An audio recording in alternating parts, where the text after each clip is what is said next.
Good morning.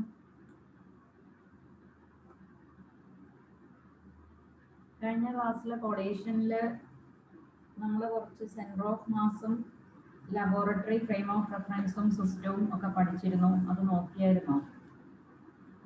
അതിൻ്റെ അകത്തുനിന്ന് നമ്മൾ കുറച്ച് കാര്യങ്ങൾ വെലോസിറ്റി, ഗലീലിയൻ ട്രാൻസ്ഫോർമേഷൻ വെച്ചിട്ട് വെലോസിറ്റി,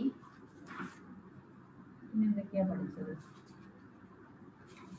ഗലീലിയൻ ട്രാൻസ്ഫോർമേഷൻ വെച്ചിട്ട് ഡിസ്പ്ലേസ്മെൻറ്റ്, വെലോസിറ്റി, പിന്നെ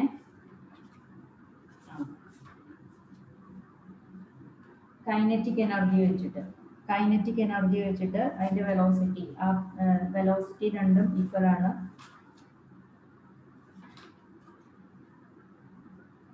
അങ്ങനെയുള്ള കാര്യങ്ങളൊക്കെ നമ്മൾ ഡിറൈവ് ചെയ്തു അല്ലേ? Okay.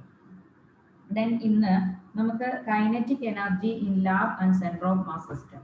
Lab and centre of mass സിസ്റ്റത്തിൽ കൈനറ്റിക് എനർജിയുടെ പ്രത്യേകത എന്താണ്, അതിൻ്റെ എക്സ്പ്രഷൻ എങ്ങനെയാണ് എന്നുള്ളത് നോക്കാം. Okay. Kinetic energy in lab and centre of mass system.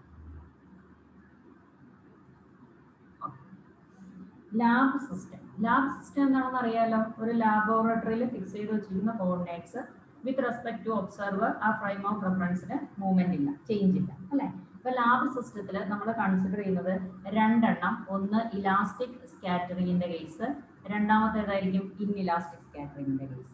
അപ്പൊ ഇലാസ്റ്റിക് സ്കാറ്ററിങ്ങിന്റെ കേസിൽ നമ്മൾ പറഞ്ഞു total kinetic energy is conserved എന്ന് പറഞ്ഞാൽ total kinetic energy before scattering equal to total kinetic energy after scattering അല്ലേ? അതായത് ടോട്ടൽ കൈനറ്റിക് എനർജിയെ നമ്മൾ T0 എന്ന് റെപ്രസെന്റ് ചെയ്താൽ before scattering that is equal to T1 plus T2 എന്ന് പറഞ്ഞാൽ എന്താണ്? Half into M1 U1 square plus half into M2 U2 square. Laboratory system ആണ്, therefore U2 equal to 0. Therefore T0 is equal to half M1 U1 square. Okay. ഇനി after scattering നമുക്ക് എന്ത് പറയാം? Total kinetic energy T0 എന്ന് എടുക്കുക. That is equal to T1 plus T1 എന്ന് പറയുന്നത് half M1 V1 square plus half M2 V2 square. Okay. That is equal to, നമുക്കറിയാം ഇത് ഇലാസ്റ്റിക് സ്കാറ്ററിംഗിൽ ഇത് കൺസേർവ്ഡ് ആണ്. അപ്പോൾ നമുക്ക് T0 ഈക്വൽ ടു T0 എന്ന് എഴുതാം. എന്ന് പറഞ്ഞാൽ half M1 U1 square equal to half M1 V1 square plus half M2 V2 square. Okay. അപ്പോൾ ഇതാണ് ഇലാസ്റ്റിക് സ്കാറ്ററിംഗിൽ കൈനറ്റിക് എനർജി കൺസർവേഷൻ. അപ്പം അങ്ങനെയാണെങ്കിൽ ഇൻഇലാസ്റ്റിക് സ്കാറ്ററിംഗിൽ ഇതെങ്ങനെയായിരിക്കും?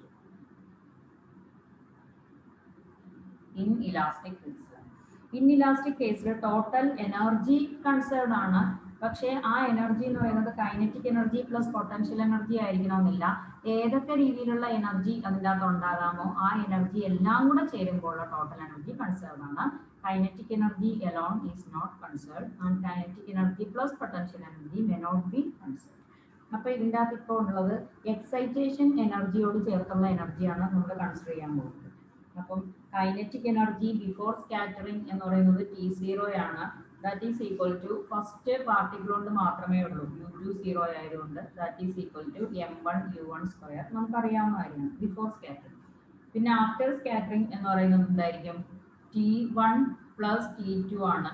T1 എന്ന് പറയുന്നത് half M1 V1 square plus half M2 V2 square. അപ്പോൾ ഇതിൻ്റെ kinetic എനർജിക്ക് change വരും എന്ന് പറയുമ്പോൾ M1 and M2 in excited state ആയിരിക്കാം അല്ലേ? അപ്പോൾ നമുക്ക് അതിനെ അങ്ങനെ ചേഞ്ച് വരുത്തി എഴുതാം. അപ്പോൾ ഇതിന് എക്സൈറ്റഡ് സ്റ്റേറ്റ് എന്ന് പറയുമ്പോൾ നമുക്ക് അതിൻ്റെ അകത്ത് ഒരു എനർജി എന്ന് പറയുന്നത് particle M1, പാർട്ടിക്കിളിന്റെ M1 rest mass energy എന്ന് പറയുന്ന ഒരു സാധനം കൂടെ വരും അല്ലെ? കാരണം എക്സൈറ്റേഷൻ സ്റ്റേറ്റിലേക്ക് പോകുമ്പം അതിനുണ്ടാകുന്ന ഡിഫറൻസ് ഇൻ റെസ്റ്റ് മാസിന്റെ എനർജി എന്ന് പറയുമ്പോൾ എന്തായിരിക്കും? M1 star minus M1 into C square E1ന്റെ. അതുപോലെ E2വിനും അതിന്റെ മാസും എക്സൈറ്റ് ചെയ്തു M2 star minus M2 C square. അപ്പോൾ ഇതിന്റെ ടോട്ടൽ എനർജി എന്ന് പറയുന്നത് എന്തൊക്കെയാണ്? ഇതാണ് ഒരു ഭാഗത്തെ ടോട്ടൽ എനർജി. മറ്റേ ഭാഗത്തെ ടോട്ടൽ എനർജി എന്ന് പറയുന്നത് ഇതാണ്. പ്ലസ് എന്തുണ്ട്? E1 പ്ലസ് അല്ലേ?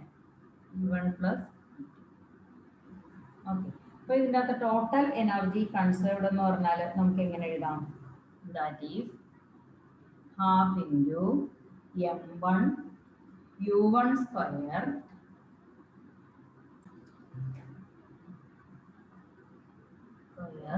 equal to half into m1 star v1 square plus half into m2 star v2 square plus e1 plus e2.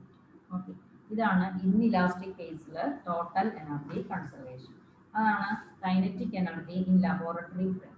അപ്പോൾ അതുപോലെ തന്നെ kinetic energy in centre of mass frame. Centre of mass സിസ്റ്റത്തിൽ kinetic എനർജിയുടെ case എങ്ങനെയാണ്? Centre of mass സിസ്റ്റത്തിലും നമുക്ക് ഇതുപോലെ തന്നെ elastic scattering and inelastic scattering. ഈ ഇലാസ്റ്റിക് സ്കാറ്ററിംഗിന്റെ കേസിൽ ബിഫോർ സ്കാറ്ററിംഗ് കൈനറ്റിക് എനർജി എന്ന് പറയുന്നത് T0 dash is equal to T1 dash plus T2 dash. നമ്മൾ സെൻറ്റർ ഓഫ് മാസ് സിസ്റ്റം ആണെന്ന് അറിയാൻ വേണ്ടി അതിൻ്റെ കൂടെ ഒരു ഡാഷും കൂടെ ആഡ് ചെയ്തിട്ടാണ് നമ്മൾ എഴുതിക്കൊണ്ടിരുന്നത് അല്ലേ? അപ്പോൾ T0 എന്ന് പറയുന്നത് ബിഫോർ കൊളീഷൻ. T0 ഡാഷ് എന്ന് പറഞ്ഞാൽ kinetic energy before collision in case of centre of mass system. That is T1 dash plus T2 dash. That is equal to half m1 എന്താവും u1 dash square plus half m2 u2 dash square. After scattering അപ്പോൾ എന്താവും? T0 dash is equal to T1 dash plus T2 dash. That's equal to half m1 v1 dash square plus half m2 v2 dash square.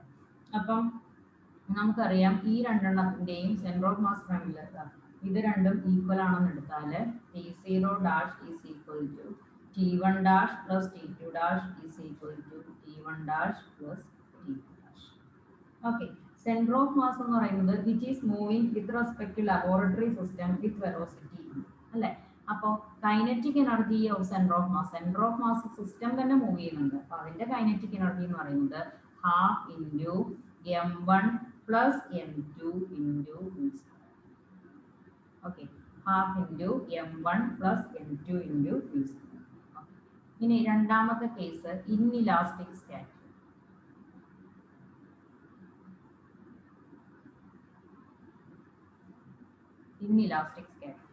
Inelastic സ്കാറ്ററിംഗിന്റെ കേസിൽ അതുപോലെ തന്നെ before scattering നമുക്ക് T0 dash is equal to T1 dash plus T2 dash എന്ന് പറയാം.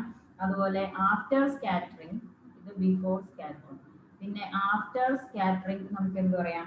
അത് T0 dash is equal to T1 dash plus T2 dash plus നേരത്തെ എഴുതിയതുപോലെ തന്നെ E1 പ്ലസ് E2 ഇൻഇലാസ്റ്റിക് സ്കാറ്ററിംഗിന്റെ കേസിൽ. അതിൻ്റെ അകത്ത് E1 എന്ന് പറയുന്നത് എന്താണ്?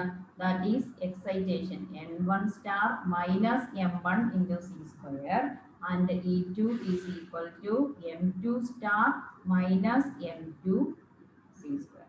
അപ്പോൾ നമുക്ക് അതിൻ്റെ അകത്തുനിന്ന് T0 ബൈ T0 ഡാഷ് നമുക്ക് ഇങ്ങനെ കണ്ടുപിടിക്കാം. ഇതാണ് T0 half M1 U1 square കഴിഞ്ഞ തവണത്തത് അല്ലേ? ഹാഫ് m1 u1 സ്ക്വയർ ആണ് T0 ബൈ T0 ഡാഷ് നമുക്കിപ്പോൾ കിട്ടി half m1 u1 square plus half m2 u2 square. അപ്പോൾ അത് തമ്മിലുള്ള റേഷ്യോ അതായത് T0 divided by T0 dash എന്ന് പറയുന്നത് half m1 u1 square divided by half m1 u1 square plus half m2 u2 dash square. എന്ന് പറഞ്ഞാൽ ഇവിടെ laboratory ഫ്രെയിമും സെൻറ്റർ ഓഫ് മാസ് ഫ്രെയിമും തമ്മിലുള്ള റേഷ്യോ ആണ് കണ്ടുപിടിക്കുന്നത്. അതുകൊണ്ട് U1ഉം U1 ഡാഷും U2 ഡാഷും മനസ്സിലാക്കാൻ വേണ്ടി ഇടുന്നതാണ് കേട്ടോ. അപ്പം ഇതിനെ നമ്മൾ സോൾവ് ചെയ്യുമ്പം എന്ത് ചെയ്യും? ഇതിനെ നമ്മൾ സോൾവ് ചെയ്യുമ്പോൾ എങ്ങനെ കിട്ടുക? ദാറ്റ് ഈസ് ഈക്വൽ ടു നമുക്ക് half into m1 u1 square. നമ്മൾ നേരത്തെ ഒരു എക്സ്പ്രഷൻ വെച്ച് U1 ഡാഷ് എന്ന് പറയുന്നത് എന്തായിരുന്നു? ലബോറട്ടറി ഫ്രെയിമിൽ U1 dash is equal to V1 dash എന്ന് പ്രൂവ് ചെയ്തു അല്ലേ? രണ്ട് laboratory and centre of mass ഫ്രെയിമിന്റെ കമ്പാരിസണിൽ U1 dash equal to V1 dash എന്ന് കഴിഞ്ഞ ക്ലാസ്സിൽ നമ്മൾ എഴുതി. That V1 dash is equal to M2 into U1 divided by M1 plus M2 എന്ന് കഴിഞ്ഞ ക്ലാസ്സിൽ പ്രൂവ് ചെയ്തു. സംശയമുള്ള ആ ക്ലാസ്സിന്റെ വീഡിയോ ഒന്നുകൂടെ എടുത്ത് നോക്കണം കേട്ടോ. Then U2 dash is equal to V2 dash which is equal to m1 u1 divided by m1 plus m2 അല്ലെ? ഈ രണ്ട് ഇക്വേഷൻ നമ്മൾ കഴിഞ്ഞ ക്ലാസ്സിൽ ഇത് ഡിറൈവ് ചെയ്തതാണ്. സിമിലർലി നമുക്ക് U2ന്റെ കേസിലും ഇങ്ങനെ കിട്ടും. അപ്പോൾ ഈ രണ്ടെണ്ണം നമ്മൾ ഇതിൻ്റെ അകത്തേക്ക് സബ്സ്റ്റിറ്റ്യൂട്ട് ചെയ്ത് കൊടുക്കാൻ പോവാണ്. ഇത് ഇതിൻ്റെ അകത്തേക്ക് സബ്സ്റ്റിറ്റ്യൂട്ട് ചെയ്ത് കൊടുക്കുമ്പോൾ നമുക്ക് എന്ത് വരും? Half into m1 u1 square എന്ന് പറയുമ്പോൾ ഇതിൽ u1 ഡാഷ് ഇല്ല, അപ്പോൾ ഈ u1 ആണ് സബ്സ്റ്റിറ്റ്യൂട്ട് ചെയ്ത് കൊടുക്കുക. u1 dash into m1 m2 divided by m2ൻ്റെ സ്ക്വയർ ഡിവൈഡഡ് ബൈ, അതുപോലെ ഇവിടുത്തെ u1 ഡാഷിന് പകരം നമ്മൾ വീണ്ടും m2 u1 divided by m1 plus m2 substitute ചെയ്ത് കൊടുക്കുക. u2 ഡാഷിന് പകരം m1 u1 divide by m1 plus m2 substitute ചെയ്ത് കൊടുക്കുക. എന്നിട്ട് സോൾവ് ചെയ്യുമ്പോൾ ഒന്ന് ചെയ്ത് നോക്കണം, സോൾവ് ചെയ്ത് നോക്കണം. ജസ്റ്റ് സൊല്യൂഷൻ മാത്രമേ ഉള്ളൂ. t0 ബൈ t0 ഡാഷ് എന്ന് പറയുന്നത് m1 plus m2 divided by m2, അതായത് 1 പ്ലസ് m1 ബൈ m2 എന്ന്. ഓക്കെ, അവിടെ നിന്ന് നമുക്ക് t1 ഡാഷ് എന്ന് പറയുന്നത് അതുപോലെ തന്നെ നമുക്ക് half m1 u1 dash square എന്ന് കിട്ടി. That is equal to half m1 v1 dash square എന്ന് പറഞ്ഞാൽ ഈ v1ന് പകരം നമ്മൾ സബ്സ്റ്റിറ്റ്യൂട്ട് ചെയ്യാണ്. ഏത് v1? ഇത് സബ്സ്റ്റിറ്റ്യൂട്ട് ചെയ്യാണ്. അപ്പോൾ നമുക്ക് എന്ത് വരും? ഹാഫ് ഇൻറ്റു സബ്സ്റ്റിറ്റ്യൂട്ട് ചെയ്യുമ്പോൾ m1 ഇൻറ്റു v1 ഡാഷ് സ്ക്വയറിന് പകരം സബ്സ്റ്റിറ്റ്യൂട്ട് ചെയ്താൽ m2 divided by m1 plus m2 into u1 square അല്ലേ. അപ്പോൾ t1 ഡാഷ് എന്ന് പറയുന്നത് t0യുടെ ടേംസിലേക്ക് എഴുതുവാണെങ്കിൽ നമുക്ക് എന്ത് എഴുതാം? That is equal to m2 square divided by m1 plus m2 square into ഇവിടെ ബാക്കി half m1 into u1 square ഉണ്ട്. അതിനെ നമുക്ക് എന്തെന്ന് വിളിക്കാം? t0. Okay, then t1 dash is equal to എന്ത് കിട്ടി? m2 square by m1 plus m2 square into t0. Okay, അതുപോലെ തന്നെ നമുക്ക് t2 ഡാഷിനെ നമുക്ക് സോൾവ് ചെയ്യുമ്പോൾ നമുക്ക് m1 m2 divided by m1 plus m2 square into t0. Okay, അപ്പോൾ നമുക്ക് ഇതിനെ തമ്മിലൊരു റേഷ്യോ എടുക്കാം. t1 dash by t2 dash എന്ന് പറഞ്ഞാൽ അല്ലേ, അതായത് നമുക്കിപ്പോൾ എന്ത് കിട്ടി? t1 dash is equal to എന്ത് കിട്ടി? m2 square divided by m1 plus m2 square into t0 and t2 dash is equal to m1 m2 divided by m1 plus m2 square into t0. Then t1 dash by t2 dash എന്ന് പറയുന്നത് m2 square t0 by m1 plus m2 square into m1 plus m2 square divided by m1 m2 t0 അല്ലേ. That is equal to നമുക്ക് എന്ത് കിട്ടി? m2 divided by m1. അതായത് നമുക്ക് kinetic energy of two colliding particles, collide ചെയ്യുന്ന രണ്ട് പാർട്ടിക്കിളിന്റെ kinetic എനർജിയുടെ റേഷ്യോ എന്ന് പറയുന്നത് which is inversely proportional to mass t1 dash by t2 dash m2 by m1 അല്ലേ. It is inversely proportional to mass എന്ന് കിട്ടും. ഓക്കെ, അത് ഡിറൈവ് ചെയ്ത സ്റ്റെപ്പ് ഒന്ന് എഴുതി തന്നെ പഠിക്കണം. കുറച്ച് അങ്ങോട്ടും ഇങ്ങോട്ടും കൂടെ തിരിച്ചും മറിച്ചൊക്കെ കുറേ സബ്സ്റ്റിറ്റ്യൂഷൻസ് ഉണ്ട്, അത് എഴുതി തന്നെ പഠിക്കണം കേട്ടോ. ഇനി അടുത്തത് cross section of elastic scattering. Cross section of elastic scattering. അപ്പം ക്രോസ് സെക്ഷൻ എന്ന് പറഞ്ഞാൽ എന്താണ്? നമുക്ക് ഇപ്പോൾ ഒരു പർട്ടിക്കുലർ ഏരിയ ഉണ്ടെങ്കിൽ അതിൻ്റെ അകത്ത് കുറേ ഇൻസിഡന്റ് പാർട്ടിക്കിൾ വന്ന് ഇതിൻ്റെ അകത്തേക്ക് വന്ന് തട്ടുമ്പോൾ എത്ര പാർട്ടിക്കിളാണ് ഇതുമായിട്ട് കൊളൈഡ് ചെയ്യുന്നത് എന്നുള്ളത്, എത്ര ഏരിയ ഈ പാർട്ടിക്കിളിനെ കൊളൈഡ് ചെയ്യാൻ വേണ്ടി എക്സ്പോസ്ഡ് ആണ് എന്നുള്ളതിനെ ഡിപ്പെൻഡ് ചെയ്യും. അപ്പോൾ പ്രോബബിലിറ്റി ഓഫ് കൊളീഷൻ എന്ന് പറയുന്നത് എത്ര ഏരിയ ഈ കൊളീഷന് വേണ്ടിയിട്ട് എക്സ്പോസ്ഡ് ആണ് എന്നുള്ളതിനെ ഡിപ്പെൻഡ് ചെയ്യും. ആ കൊളീഷന് വേണ്ടി എക്സ്പോസ്ഡ് ആയിട്ടുള്ള ആ ഏരിയയെ നമ്മൾ വിളിക്കുന്ന പേരാണ് cross section of elastic scattering. Elastic scattering നടക്കാൻ ആവശ്യമായ ക്രോസ് സെക്ഷൻ, അതിനെ നമ്മൾ ഡിനോട്ട് ചെയ്യുന്ന ലെറ്റർ സിഗ്മയാണ്, sigma S C, that is scattering cross section of sigma. അപ്പം പ്രോബബിലിറ്റി ഓഫ് സ്കാറ്ററിംഗ് എന്ന് പറയുന്നത് എന്താണ്? പ്രോബബിലിറ്റി ഓഫ് സ്കാറ്ററിംഗ് എന്ന് പറഞ്ഞാൽ n into sigma S C divided by E. എന്ന് എഴുതാം. അതായത് n എന്ന് പറയുന്നത് നമ്പർ ഓഫ് ടാർഗറ്റ് പാർട്ടിക്കിൾ, ഇതിൻ്റെ അകത്തുള്ള ടാർഗറ്റ് പാർട്ടിക്കിളിന്റെ എണ്ണം. സിഗ്മ എസ് സി എന്ന് പറയുന്നത് എക്സ്പോസ്ഡ് ആയിട്ടുള്ള ഏരിയ. എ എന്ന് പറയുന്നത് ടോട്ടൽ ടാർഗറ്റിന്റെ ഏരിയ. ഓക്കെ, ഈ എക്സ്പോസ്ഡ് ആയിട്ടുള്ള ഏരിയയിലെ number of target particles, sigma S C എന്ന് പറയുന്ന എക്സ്പോസ്ഡ് ആയിട്ടുള്ള ഏരിയ, പിന്നെ ടോട്ടൽ ഏരിയ. ഓക്കെ, അതുപോലെ തന്നെ പ്രോബബിലിറ്റിക്ക് നമുക്ക് വേറൊരു ഇക്വേഷൻ എഴുതാം. That is n into N S C divided by I into V. Okay, ഇവിടെ എൻ എസ് സി എന്ന് പറഞ്ഞാൽ number of particles scattered per unit area per unit time ആണ്. ഈ ഐ എന്ന് പറയുന്നത് ഫ്ലക്സ് ഡെൻസിറ്റി, അതായത് number of particles incident per unit area. അപ്പോൾ ഇങ്ങനെ രണ്ട് ഇക്വേഷൻസ് ആണുള്ളത് പ്രോബബിലിറ്റി ഓഫ് സ്കാറ്ററിംഗ്. അപ്പോൾ അതിനെ തമ്മിൽ ഇക്വേറ്റ് ചെയ്ത് കഴിഞ്ഞാൽ നമുക്ക് എന്ത് കിട്ടും? n into sigma S C by A is equal to n into N S C by I into V. അപ്പോൾ ഇത് കട്ട് ചെയ്ത് കളയാം, n കട്ട് ചെയ്ത് കളയാം. Then sigma S C is equal to N S C divided by I. Okay, അപ്പോൾ ഇതാണ് scattering cross സെക്ഷന്റെ equation. അപ്പോൾ സ്കാറ്ററിംഗ് ക്രോസ് സെക്ഷൻ എന്ന് പറയുന്നത് N S C divided by I, അതായത് number of particles scattered per unit area per unit time divided by flux density or number of particles incident in unit area.